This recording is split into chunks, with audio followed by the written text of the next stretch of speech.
And start. All right, 5. My name's Robert Blackwell. Hi, Hey, how's it going? I'm Jordan. Lily. I thought we Wait, were. I was. You were gonna go. Okay, you guys. As you can see, that was a great example of what a red loves to do. Be the front face of everything. We are representing the color red today, and reds are the leaders of the world. They've created some of the best companies out there, and they're definitely the center of attention. Reds are a very motivated individual. Their core motivator is power. When it comes to reds, they're also great at helping out other personality types. When it comes to yellows, reds are the ones that are making sure they are getting their work done. And when reds are helping out blues, they're making sure that blues are not mixing up their emotions with things like the workplace. While reds are great at helping those personality types, there's some things that they're not quite great at. But I'll let Lily fill you in on that.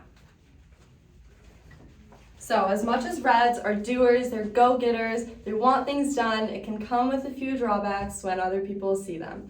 So they can come off as very demanding. They want things done on their terms and their terms only, and they won't have it any other way. They also are a little selfish, not on purpose, but just by their nature, they like things by their own terms. They also are very opinionated, and they don't have any problem making sure people know how they feel, why they feel that way, and voicing their opinions loudly. They also can be a little insensitive, again, not on purpose, but that's just how they're viewed at times, as they are very demanding and they want things their way. They also can be a little impatient. They want things done in a timely manner, and they want things done when there is a due date. They want no delays. So as much as reds have their weaknesses and have their drawbacks, knowing how to connect with a red according to your color can be really, really beneficial. Absolutely. So, connecting with the red can be an interesting feat. Me being a white, I'm a very easygoing person. I like to maintain the peace. And that can be a little conflicting with a red personality due to the fact that they are very, very driven.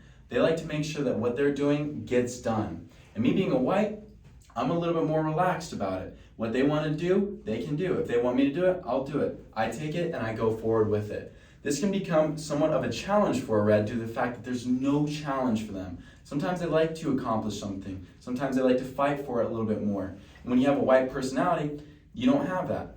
Now, that's one side. The other side is, it can also be a great relationship due to the fact that whites don't fight as much. They will listen to the red, and if a red tells them to do something, they will do it. We just listen and we go forward with that. But that leads into how blues interact with reds. Now, red and blue combos, red and blue, fire and water, not really two things that you would think would go well together. And this can unfortunately be the case with a lot of the personalities that have red and blue combos. An example of this being that blue characteristics can really hold back a red personality from getting the work done that needs to be done. This is because reds are very selfish and blues are very selfless. Blues are more focused on whether this will affect people emotionally, whether there will be negative externalities to this decision, whereas reds just want what's best for themselves and what's best for the company. So that brings us to yellow. As mentioned earlier, Maddie said that reds keep yellows on track when it comes to work. And that is because yellows are characterized as upbeat, social, fun, energetic, and like to live in the moment. When it comes to work, however, work is the complete opposite for yellows. Yellows tend to be procrastinators. They see work as tedious, time-consuming, annoying, and if you don't like it, then it's just not a fun environment.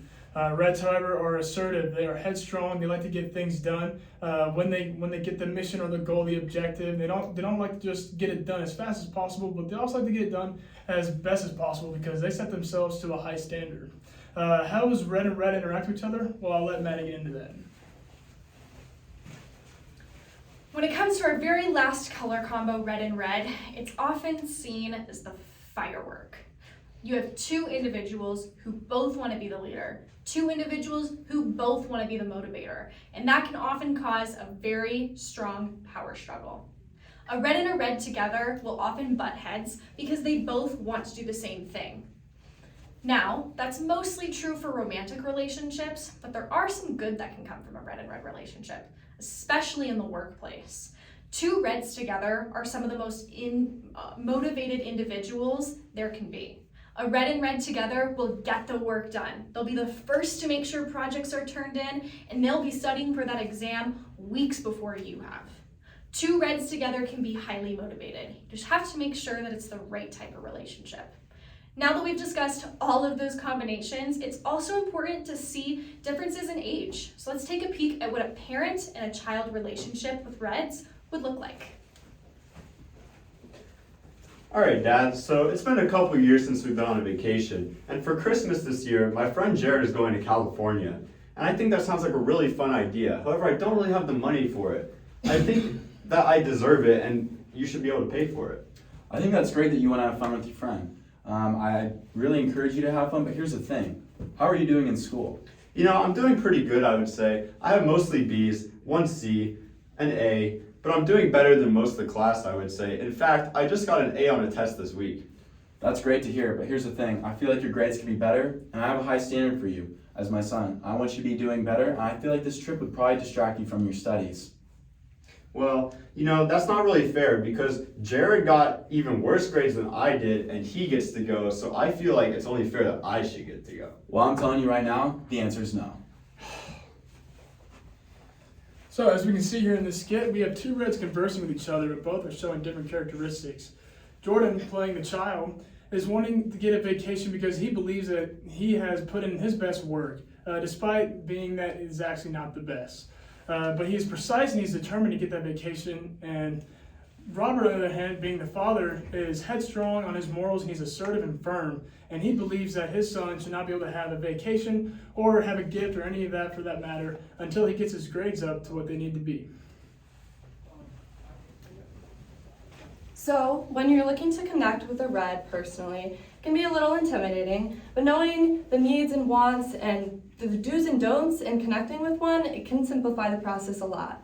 So when it comes to the needs and wants, it's really important to keep in mind that the core motive of reds is power. So they need to be right. They need to be respected, not only by the people that they surround themselves with, but also themselves. They don't want to be wrong. It hurts their ego a lot, so they always want to come off as confident and correct in every situation that they're in. What they want is to hide their insecurities. They want to hide their vulnerabilities. They want to come off as emotional, and they don't want to mess anything up. They also really want leadership positions. They want to be in charge, and they want people to follow what they say. They like challenges though. They don't like things to be easy. They like that little adrenaline rush because it keeps them going. It keeps a fire underneath them to keep going and make it the best that they can be. So when it comes to communicating with a red, again, there's some do's and some don'ts. What you want to do is you want to have facts and figures readily available to back up what you're saying. You want to be confident in what you're saying as well. And those facts and figures will help make sure that what you're saying will be respected by a red. You also want to be direct, specific, and to the point. They don't want to take up any time that's not necessary because time is money.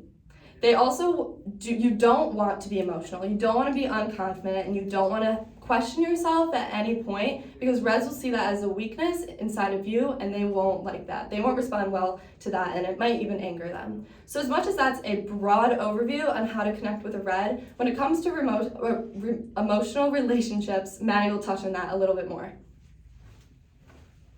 In emotional and romantic relationships with a red, it's really determined how well it will go based on who the personality type they're with. When it comes to a relationship with a blue or a white, there's often differences in their motivations and often differences in their emotions. That's because blues are very emotional and yellows are often very emotional as well.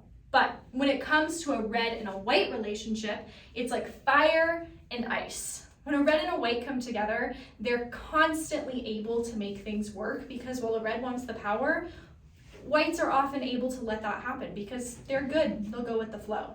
So when it comes to romantic relationships with reds, it really depends on who that personality type is with.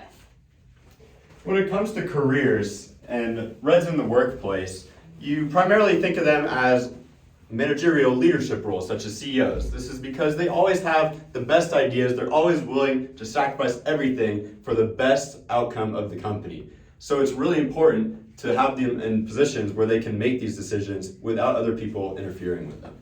Reds are the game changers of the world. Thank you for listening to us.